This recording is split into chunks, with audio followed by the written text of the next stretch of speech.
Now that's the one we need to take loose. Now we do have two electrical connectors we've got to take off, but we can go ahead and take this loose first if you want, get the switch detached from the housing, and then we have a little more access to the connectors because there's two of them. There's one with the key in the ignition, the chime, and you've got the electrical connection for all the features related to the positions of the ignition switch.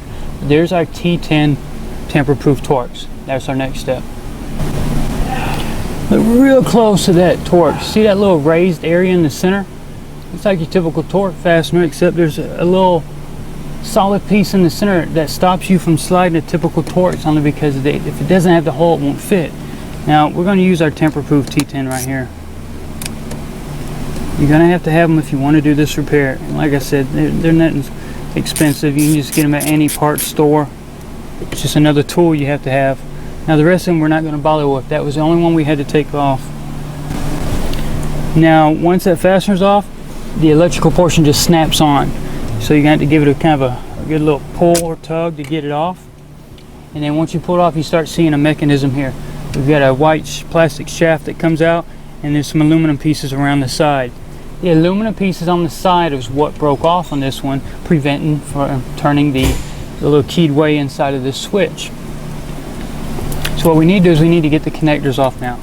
Now our primary connector has both a primary lock and a secondary. As always, you got to release the primary, which on this case you just need to push up. Now some of the styles are kind of hard to push by fingers, so you need to use a tool like a screwdriver.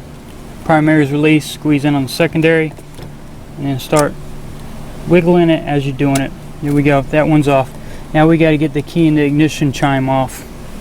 That one you just insert a screwdriver in one end, squeeze, pull it out.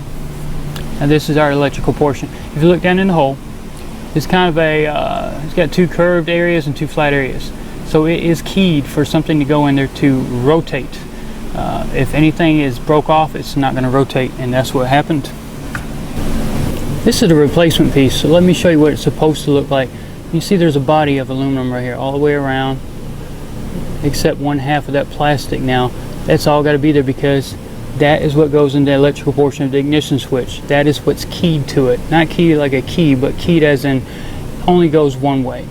So that piece, half of it being broke off, is going to definitely cause you a problem, and that's what happens. Now here's a view with the shrouds out of the way. Key cylinder goes in over here. Once it's inserted, it's inside of a housing. This is the portion in here that we're going to be working on. Now the electrical portion went on right there, and there's two plastic fingers that are raised. That's what snaps onto the electrical portion.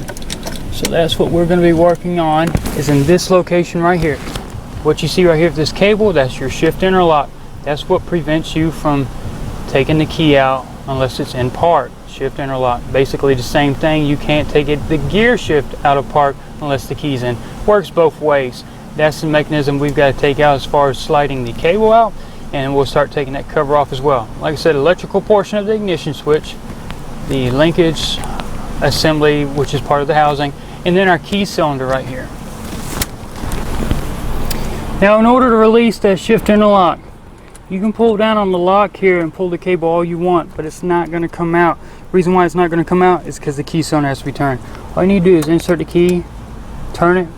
Now you can grab the lock. There's a finger on the top side that you'll pull, and you can work the cable out. The yellow piece is which I was pulling on as well. And let me rotate over so you can see the lock.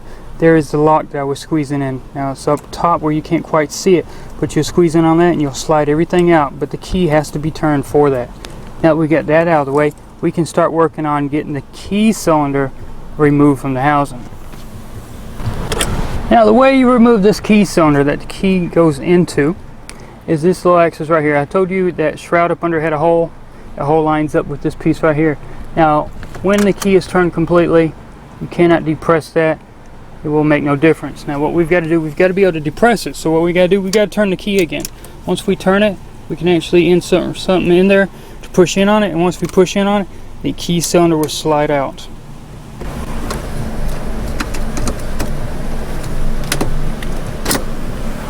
There we go.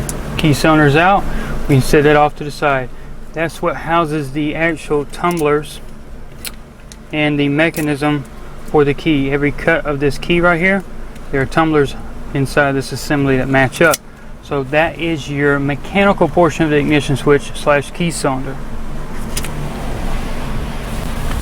One other connector I like to get loose is for this clock spring, that green connector, because I want to be able to have a little more visual access to working on this portion of the ignition housing. Now, it's not necessarily in the way, but it's going to help me see everything I need to see a little bit better.